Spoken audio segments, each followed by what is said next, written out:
and welcome back to my channel. This is just a sort of quick update video really. So I wanted just to talk about where I am on the therapy situation as I spoke about in some previous videos, talking about trying to get therapy privately funded with my direct payments, which I've been allowed to give them permission to do, because I can't use my money for my normal support right now. So I've been given permission to use it for private therapy, but I'm still like online via Zoom, just so I'm getting at least some support, because I can't see anyone face to face. And I really do need therapy to help me navigate the whole new COVID world and hopefully find some way forward so that I'm not housebound forever, because that won't be good. But it's going to take a very long time. But anyway, yeah, so I've been searching for a therapist for a long time now, because it's really quite difficult to find someone to meet my needs, because I have to be trained in both autism and OCD, and also not only that, but I have to get on with them. I have to like gel with them, because the therapeutic relationship is so important in order to be able to make progress. I have to feel that I get on with the person, you know, there's some connection there. So I've had some kind of dead ends, you know. I've spoken to quite a few therapists on Zoom. I've had 3 initial sort of chats with several therapists on Zoom. That's something I always look for now. Do they provide an initial free chat? I think that's so important. Because then you're not committing yourself, but you're just getting some idea as to whether or not you could potentially work with them, instead of like committing. And then obviously it can be harder then to stop. I mean, obviously you're perfectly within your rights to stop, but it's kind of harder to stop once you're already like paying them than before you started to, you know, work with them. So you sort of want to try and make sure that there is at least a reasonable chance of it working before you commit. I did have a couple of weeks with one therapist. She was based in London, but obviously, you know, with Zoom you can have it, doesn't really matter where they're based. She said she was trained in autism and OCD, but I just didn't really feel I had a connection with her, and I didn't really feel she was listening to me. Like, she seemed to get the completely wrong end of the stick when I was trying to explain my sensory issues, for example. She seemed to think that every single noise bothers me, when obviously that's not the case. Some noises make me really stressed, but it's not like every single noise makes me stressed. Like, she seemed to think that, I don't know, she just seemed to kind of completely get the wrong idea, and I didn't really feel like she was listening or really understood, and I don't know, there just wasn't a connection. And she also had a very strong accent. Now, I'm not against people with accents, but it might be a sensory thing, but I kind of found it quite hard to follow what she was saying as well. I do notice this with me. If you're autistic or watching and you have a similar issue, I'll be interested to know. But do you find some people's voices easier to listen to than others? And I'm wondering if it's a sensory thing, because obviously it's an auditory input. I've noticed this to myself, that some people I find a lot easier to listen to than others, and certain accents don't really gel with me, like on a sensory level. It's just the way it is, but just let me know anyway.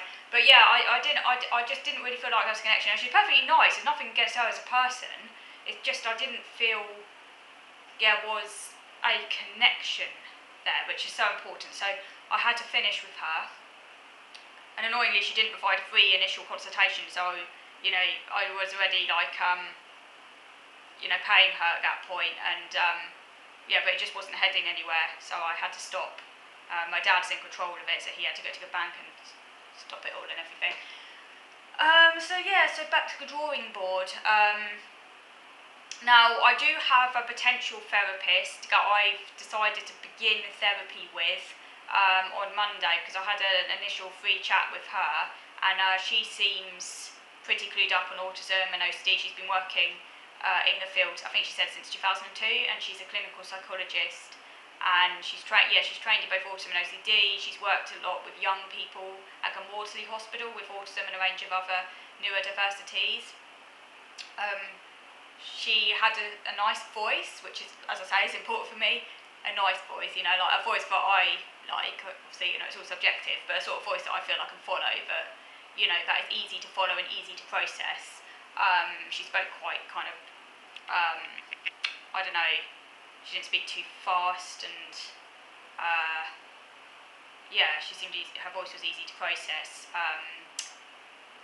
One thing she did say, which I'm hoping she's not set in stone about, obviously with when you're pursuing therapy, there are always going to be things that the person says that you don't agree with. You sometimes just have to sort of think, okay, do I agree with, what's the general kind of picture, as it were?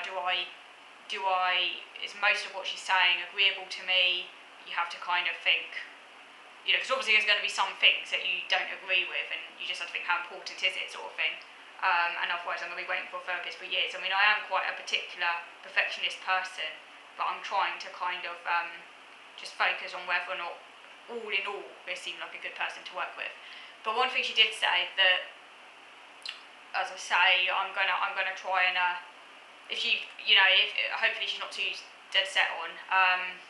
She did say, when I was telling her about my OCD, she said, well, OCD can be cured, she said. Now, I have an issue with that, because I will explain it to her if she brings it up, you know, because I don't want her to feel that she can cure me.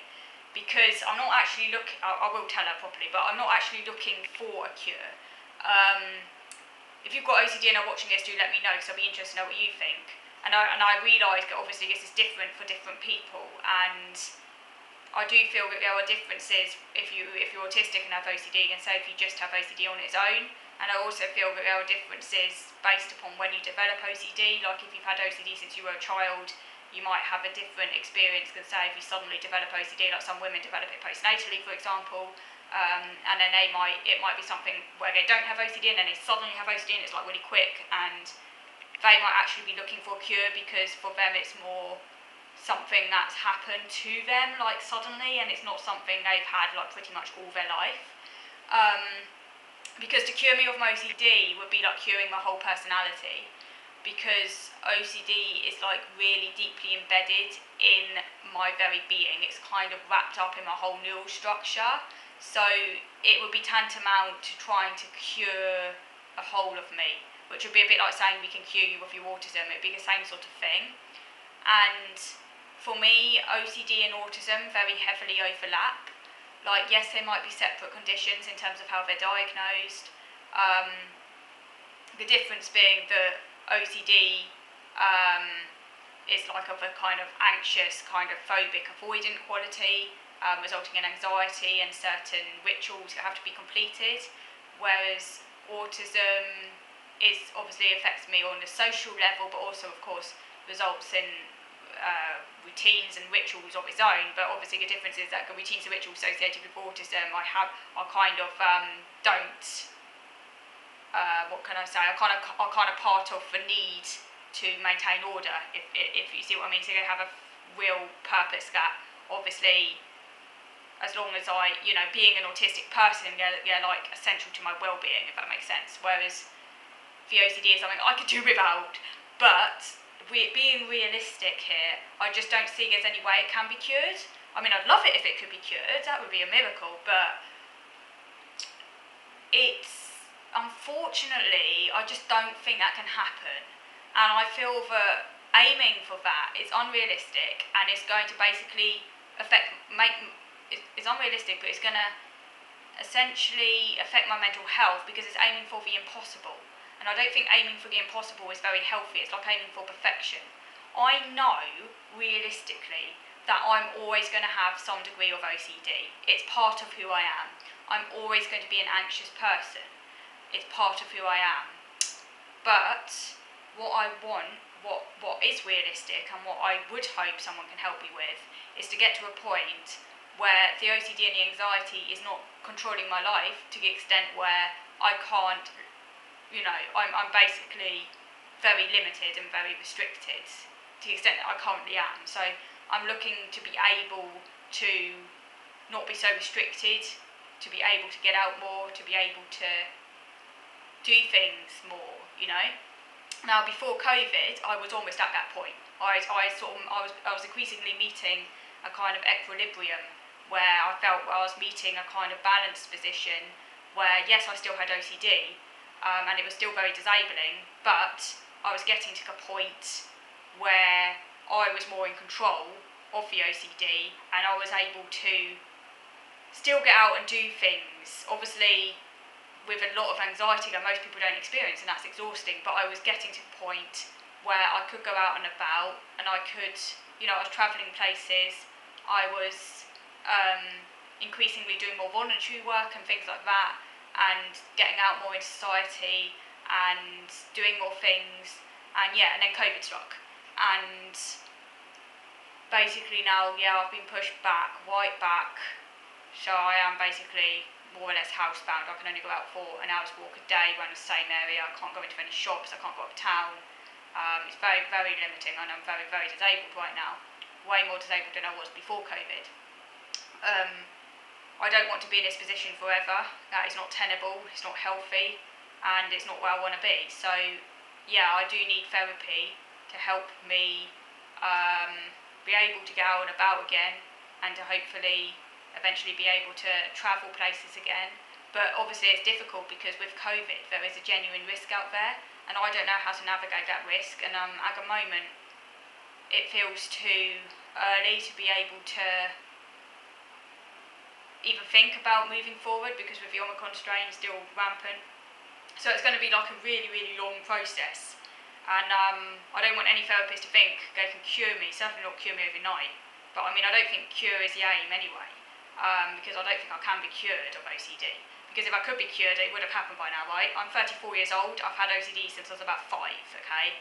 Yeah, it got worse during my childhood and into my adolescence, particularly worse in my adolescence. As a child it wasn't too bad, and also I didn't know I had OCD as a child. But OCD is kind of developmental for me, and I do feel very strongly that there are developmental subtypes of OCD, and I think that the neuroscience is increasingly showing that, and I also feel that other mental conditions, not all mental conditions, I do feel like, for example, some people who have depression, I'm very lucky I've never had depression, touch wood, because obviously anyone can get depression at any time, but so far I've never had depression, touch wood, and I feel that I'm pretty lucky in that I'm not genetically predisposed to be depressed, so I'm lucky in that respect. I'm genetically predisposed to be anxious, but thankfully not depressed.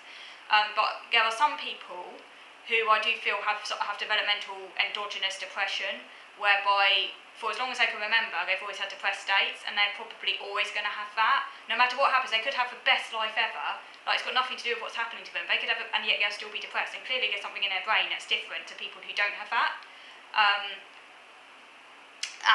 I sort of feel those people, it must be developmental, and I also feel there are other mental conditions like that are developmental too, and so I feel there is a difference between mental health conditions that I would describe as exogenous, which are more directly caused by something in the person's life, for example, postnatal depression, postnatal OCD. Obviously they have a brain basis as well, but the key thing is that something, in postnatal case, the fact that obviously the pregnancy, birth or whatever, hormones, whatever, something, or maybe someone has died or something, or things like that kind of, there might be an underlying vulnerability there, but the fact is that it's kind of something external has precipitated it or brought it forth. And in those cases, the person might be looking more for a cure because it's not embedded in who they are. This is ego-dystonic, it's outside of them, Whereas if something is ego-syntonic, it means that it's within the person, and in a sense is very much embedded within a person's DNA. And I do feel that in my case, I have developmental OCD, so aiming for a cure is just not tenable. Right, I'm going to move on to video number 2 now, because I just want to carry on talking about these issues and other things. So moving on to video number 2 now.